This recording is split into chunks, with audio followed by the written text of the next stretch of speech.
अरे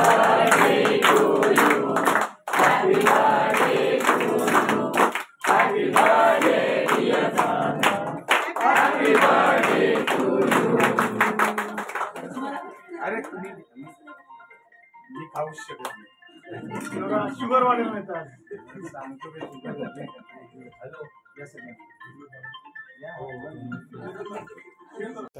सर्वप्रथम मी त्यांच्या हुतात्म्यांना आणि दिबा पाटील साहेबांना अभिवादन करतो. आणि आजच्या दिवशीच माझा जन्म आणि खरोखर म्हणजे वेगळा असा दिवस आजचा खरा आहे. आणि हे सगळेजण म्हणजे सर्व राजकीय पक्षातील, सामाजिक क्षेत्रातील सगळेच नागरिक, नेते मंडळी हे जासईला, धुतुमला, पागोट्याला, चिरल्याला ह्या सगळ्या ठिकाणी जात असतात. आणि खरोखर आजच्या दिवशी माझा वाढदिवस आणि सगळेजणं भेटायला येणं आणि खरोखर एक वेगळा दिवस आजच्या दिवसासाठी मला वाटते. कारण आजच्या दिवशी सामाजिक क्षेत्रात काम करत असताना, राजकीय क्षेत्रात काम करत असताना बरेच सामाजिक उपक्रम ह्या गेले 4-5 दिवस सातत्यानं आमचे कार्यकर्ते आणि माझे हितचिंतक घेत आहेत.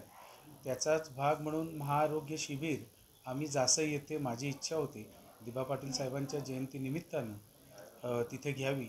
आणि खूप मोठा असा शिबिर, जवळजवळ 67हून अधिक डॉक्टर्स तिथे होते. आणि मला वाटतं खूप चांगला तो कार्यक्रम झाला.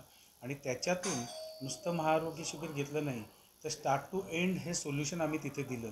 कोणाचं डोळ्याचं चेकिंग केलं, कॅटरॅक्ट ऑपरेशन निघालं तर त्या ऑपरेशनपर्यंत सुविधा, कोणाला थायरॉईड टेस्ट निघाली तर त्याच्या गोळ्यांची सुविधा, कोणाला अजून वेगवेगळ्या पद्धतीनं, कोणात कॅल्शियम कमी आहेत तर त्याच्या गोळ्या, त्याचा कोर्स पूर्ण, या सगळ्या गोष्टी आम्ही तिथे दिल्या. आणि वन विंडो सोल्युशन आम्ही तिथे दिलं. आणि एक वेगळा असा महाआरोग्य शिबिर आम्ही जासई येथे घेतलं.